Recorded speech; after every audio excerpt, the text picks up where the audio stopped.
Maya-maya, pinatawag naman ni Kuya si Maymay. Kanina, nagbahagi kayo ng mga kwento ninyo sa mga pamilya niyo, di ba?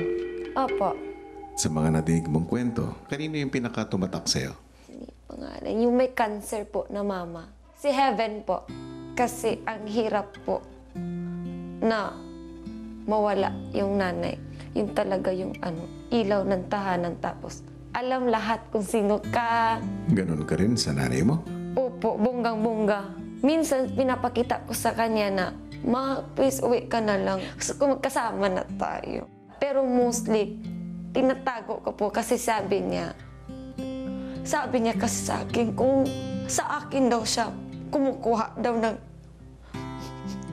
ng lakas po daw. Kaya, ginagawa ko po parati ginagawa ko yung best ko para kahit lang makita niya ako masaya. Alam kong magiging masaya ka po siya kahit alam ko sabik niya na ako makita po. Nasaan ba ang iyong ina? Nasa po, sa Japan. Nagtatrabaho po. OFW po siya doon. Gaano kadalas kayong nakakapagkita? May messenger po kasi sa phone ko, kaya nag-chat kami doon. Pero kapag may vacant ako 6 p.m., pumupunta ako sa internet cafe kung may extra pa ako. Tapos online po siya. Alam ko kung gaano mo naiintindihan ang malayo sa isang ina.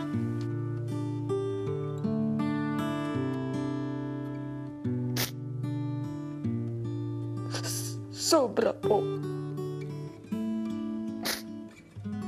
Kahit lumaki ako sa lola ko, gusto ko pa rin siyang makasama. Gusto ko lang kahit konting tulong lang o makaipon lang ako. Yung matulungan ko lang siya. Para? Umuwi na siya. Gusto ko na siya. Pero hindi daw siya uuwi kasi saging lang daw yung kakainin ng uuwi siya. Una, i-scholar naman ako, wala namang problema doon. Maya-maya sinabi na ni Kuya ang rason kung bakit niya pinatawag si Maymay. Maymay. Pa, So, naiintindihan mo nga kung gaano kahirap na malayo sa ina, di ba? opo, sobra. Ngayon, bibigyan kita ng pagkakataon para matulungan ang isa mong kasama Okay po. na nalalayo rin sa kanyang ina. Ikaw, Maymay, Pa, ang magiging daan para maipadama ng isang ina ang kanyang pagmamahal para sa kanyang anak. Hi mga kapamilya! Be updated with the Pinoy Big Brother housemates by clicking the subscribe button and watch all the latest videos by clicking the I button above.